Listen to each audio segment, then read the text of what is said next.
Aliás, está na linha conosco o deputado gaúcho Alceu Moreira. Deputado, a sua posição, onde é que o senhor está nesse momento? Bom dia. Bom dia, Andressa, bom dia, Jane, bom dia, Rosane, bom dia aos queridos ouvintes. Eu ainda estou em Brasília, né? Nós agora temos um evento do Diesel Week, nós vamos participar às 9 horas e os trabalhos da Câmara dos Deputados continuam em obstrução, conforme vocês conhecem a situação atual. Bom, deputado, qual é a sua avaliação sobre esta exigência que está sendo feita de que a obstrução continua até que seja pautado na Câmara a anistia ampla, geral e restrita e no Senado o impeachment do ministro Alexandre de Moraes? Bom, eu acho, Rosane, com toda franqueza, que estão tentando, de todas as formas, em todas as partes, tentar apagar o fogo com gasolina, né? Umas atitudes que vêm da Suprema Corte, do Alexandre de Moraes, são algo completamente fora de propósito, desequilibrada e, do ponto de vista político, é completamente extemporânea, quer dizer, não é responsável fazer isso neste momento. As atitudes que têm sido tomadas aqui na Câmara e no Senado pelos parlamentares é um processo evolutivo de indignação que vai tomando conta do processo e lá por as tantas ele perde completamente a capacidade de ser racional, porque ele reage a uma situação que é plantada na parte do Supremo, tem um raciocínio que está muito mais baseado na vindita, no ódio, na vingança, e aí o parlamento usa o instrumento que é possível. Hoje tem reunião de liderança nas duas casas e é bem provável que se tenha desdobramentos que busquem alternativas que não sejam essas propostas que radicalizam o processo. Mas, de qualquer sorte, o ato de ontem, por exemplo, é absolutamente legítimo, é um movimento que acontece nacionalmente e tudo que nós esperamos é que a gente tenha maturidade e equilíbrio de todas as partes para que a normalidade volte o mais rápido possível. Neste momento, por exemplo, a anistia não quer dizer que está perdoando qualquer coisa. Talvez seja o único instrumento que nós temos para buscar paz, para ter condição de colocar a bola no centro outra vez, de começar a discutir coisas que interessam o Brasil dos brasileiros. Mas deputado, anistia ampla, geral e restrita é perdoar qualquer coisa. Já aconteceu no Brasil, inclusive com crimes cometidos de roubo, assassinato e uma série de outras coisas, já aconteceu. Tem uma situação política que acontece que de repente não é o que tu deseja, o que tu queres, é a única alternativa que pacifica o processo. Esta não é uma questão política que se impõe e que a sociedade tem que observar e o parlamento precisa reagir. Então eu preciso dizer o seguinte: existe outro remédio que pacifique o processo? Não, porque não há como fazer um julgamento de caso por caso sem ter o devido processo legal, sem ter oitiva normal. Não há para tirar hoje a anormalidade de julgar processo, deviam estar na primeira instância julgado pela mesma pessoa que acusa, julga e condena. Não há como fazer isso. Então, não tendo como fazer isso, porque o processo é eivado de irregularidades, é preciso ter um remédio único que seja capaz de aplacar tudo isso para recomeçar o processo. Só para título de esclarecimento, é importante lembrar que quem acusa, na verdade, é a Procuradoria-Geral da República, não é, deputado? Não é o ministro Alexandre de Moraes. Por acaso, o sistema funciona perfeitamente. Todo mundo que sabe, percebe que nós estamos tratando de um jogral, né? É tudo por encomenda. Eu encomendo isso e vem de lá o que eu desejo. Todo mundo sabe que o Procurador-Geral da República hoje é um mandalete na mão da Suprema Corte que faz o que foi solicitado. Não vi, é raramente uma negativa, muito mais para ilustrar como se normal fosse do que qualquer outra coisa. E o senhor acha que é correto e aceitável, deputado, que Trump use isso para estabelecer essa punição comercial ao Brasil? Essa é uma questão que não adianta nós fazer julgamento. Isso aconteceu no mandato passado, quando o Bolsonaro estava no governo. Tinha os filhos do Bolsonaro fazendo críticas densas, pesadas, com relação à China. Sentamos com eles e dissemos exatamente o seguinte: olha, o que muda na China tu começar a gritar contra a China? Nada. A China não vai mudar o regime porque o filho do Bolsonaro não gostava da China. Mas nós vamos perder mercado, vamos retardar a possibilidade de ter participação atuação no mercado interno chinês, isso para nós é muito ruim. Nós convencemos a fazer isso, quer dizer, não muda nada. Não interessa o que nós pensamos ou não do Trump. O Trump é um presidente republicano, se elegeu com voto dos Estados Unidos, elegeu esta proposta. Gostar ou não gostar do que o Trump está fazendo, não muda a situação que nós estamos fazendo agora. O que temos que fazer é, sabendo que o mercado americano é importantíssimo para nós, é conseguir trabalhar de tal maneira que tire a contaminação política o máximo possível desse processo para tentar fazer essa travessia com a lei do menor dano. Não, mas é que o senhor está falando como se Trump não estivesse alguém soprando no ouvido dele o tempo inteiro, como a gente sabe, e não é uma suposição aqui, não é uma opinião. O próprio filho do ex-presidente Eduardo Bolsonaro está em Washington e tem feito força, inclusive, para que não haja negociações. O senhor acha isso correto? Não seria, inclusive, do ex-presidente Jair Bolsonaro se manifestar para dizer para Trump que não deveria fazer isso? Olha, eu não sou a pessoa mais indicada para ficar dando conselhos para o filho, para o Bolsonaro e para o Bolsonaro. Como todo mundo sabe, eu não sou um bolsonarista, eu tenho 71 anos. Eu vim de lá da Redentora, quando minha família era perseguida pela ditadura. Eu tenho ódio da ditadura, eu tenho amor à democracia sem adjetivos. E não importa se eu concordo ou não concordo com isso. O filho do Bolsonaro que está nos Estados Unidos, uma hora tu julga ele como deputado e acha que ele está fazendo tudo errado. Que tal tu dar uma olhada para ele como filho de um pai que está preso com tornozeleira, sem julgamento, sem direito à defesa, sem nada?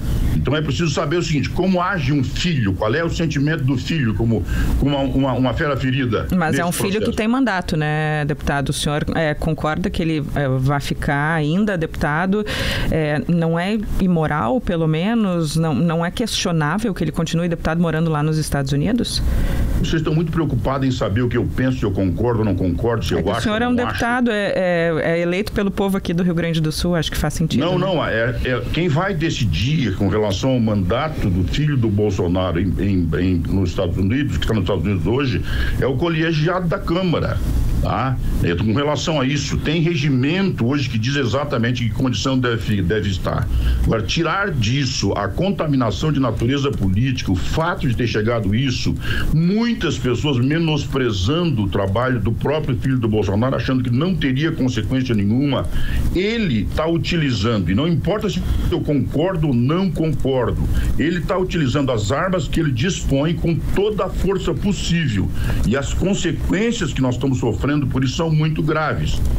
Tirar o mandato do filho do Bolsonaro nos Estados Unidos hoje não muda nada a influência que ele tem na Casa Branca e o que está acontecendo em relação aos Estados Unidos com relação ao Brasil. Sim, muda ganhar um salário aqui do Brasil, um salário de serviço público pelo qual ele foi eleito sem sequer morar aqui, é isso que muda, né? Com certeza. Olha, quem dera os problemas do Brasil fosse o salário pago a um deputado que está nos Estados Unidos. Seria melhor, então, começar a pensar naqueles que roubaram da Previdência. Um escândalo no governo atual tem em todos os setores. E onde não tem escândalo porque não foi investigado. Talvez a gente precise colocar a roubalheira no mesmo nível, seja de onde vier, né? Isto é colocar. Isto hoje tem um processo de anestésico, né? Parece que não aconteceu nada no Brasil, ninguém está sendo roubado. Tem na Previdência Social, tem no Fundo de Pensão, tem nos Correios, tem na Itaipu, tem na Petrobras, tem no Ministério da Educação, tem no Ministério da Saúde, tem em tudo que é lugar. É uma quadrilha em movimento dilapidando o Brasil. Isso não tem problema. O problema é o salário do filho do Bolsonaro que está nos Estados Unidos. Bom, deputado, o senhor é um deputado que tem uma relação muito próxima com o agronegócio. E o agronegócio é um dos mais prejudicados, junto com a indústria, pelas sanções impostas pelo Trump.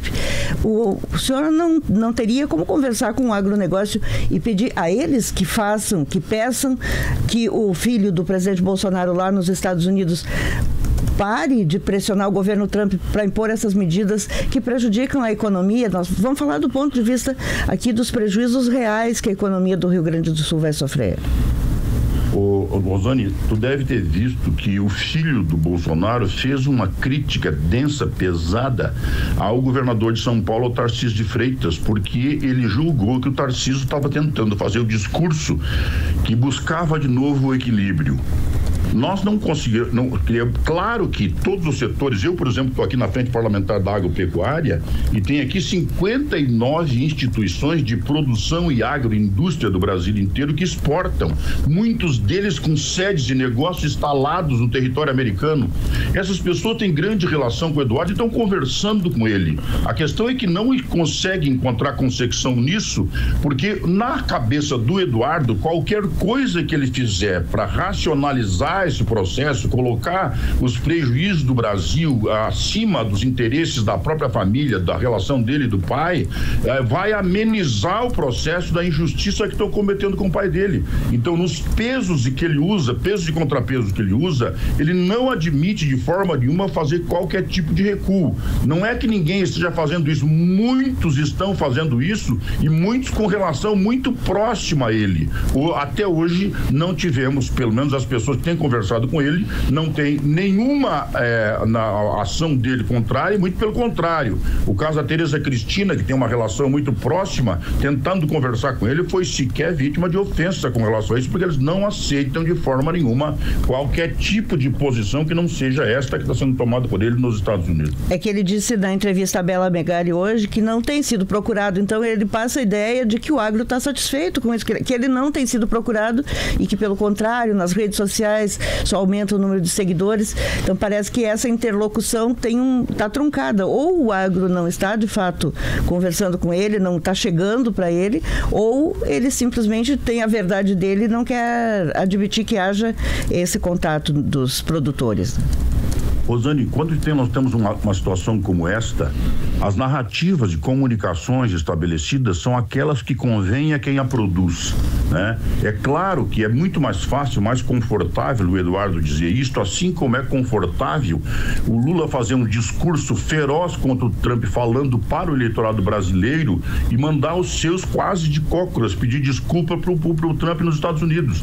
A linguagem que se faz, daquilo que se diz, o que realmente acontece, é uma distância muito longa, muito distante, né, nesse processo. É que as pessoas estão produzindo aquilo que convém para eles do ponto de vista do momento e muitos com raciocínio puramente eleitoral. Mas o governo está mandando alguém de cócoras pedir desculpa para os Estados Unidos? É só perceber qual é os movimentos de pessoas tentando conversar com as autoridades americanas. É claro que ninguém vai fazer essa narrativa, mas o que está acontecendo nos Estados Unidos, tentando conversar com a Casa Branca, é a possibilidade de buscar algum acordo. Enquanto isso, o presidente aqui muge como se fosse leão. Aqueles que vão para os Estados Unidos miam como gato tentando pelos corredores. Que entrar em contato e tentar fazer a negociação é o que se espera, no mínimo, né? O que eu até seria minha próxima pergunta para o senhor defendeu que neste momento, né, se aprove a anistia, porque sendo remédio para evitar o impacto imediato econômico, enfim. Mas o senhor acha que o Brasil tem que ceder tanto assim para os Estados Unidos agora? Não acha que isso pode vir a prejudicar depois, inclusive economicamente, o Brasil dentro desta política protecionista norte-americana? Olha, eu aprendi muito cedo, e eu vou te dar um comparativo paralelo raso, que é impossível dizer para a namorada que a gente ama ela chutando as canelas dela. Meu Deus. Tá? Não tem como dizer eu te amo e dar um pontapé. Tá? A atitude que toma o governo brasileiro com relação aos americanos não é uma atitude de quem realmente quer buscar uma negociação.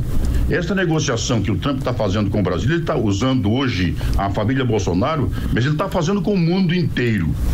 A possibilidade de tarifar os países e estabelecer uma nova relação comercial com grandes vantagens para os Estados Unidos é uma decisão tomada pelo governo americano com todo mundo. Tá? O que cabe ao Brasil agora, como disse, é fazer uma negociação que seja que cause o menor dano possível para nós. O que não devemos fazer aqui, já que não é que eu concorde que tem que fazer submissão a qualquer coisa. O problema é que nós estamos lutando contra um adversário infinitamente maior do que nós. Nós não temos condição de mexer com ele. Agora, se o Reino Unido tem que encontrar o Trump num território fora dos Estados Unidos para pedir, para fazer fazer um acordo que vai taxar em 15% os produtos americanos do Reino Unido e zero americano, imagina como é que o Brasil tem que agir nisso. Hoje, o que tem que fazer é uma negociação no caminho possível. Não é o raciocínio do justo ou injusto, é aquilo que é possível ser conseguido nesse cenário geopolítico do Brasil. Nesse cenário, então, só para ficar bem claro, o senhor entende que é preciso ceder ao que o Trump está pedindo, que é preciso encerrar o processo contra o Bolsonaro e outras pessoas envolvidas na tentativa de golpe? Quando se faz uma negociação, não se faz o corte de um mosaico. Fica a tua parte, eu fico a minha. A negociação é criar um ambiente que permita sentar na mesa de maneira civilizada e poder negociar aquilo que é possível negociar. As condições da negociação, para quem vai na negociação, cede alguma coisa e outras não. Cobra algumas coisas também, mas sem poder sentar na mesa, continuando fazendo discurso interno de instigar, de dizer que é uma moeda alternativa dos BRICS, quando se sabe que a questão da moeda americana é uma questão fundamental no coração da economia americana. Não interessa se eu concordo ou não concordo. Repatriar o dólar para os Estados Unidos hoje quebraria os Estados Unidos. Ninguém permitiria uma coisa dessa.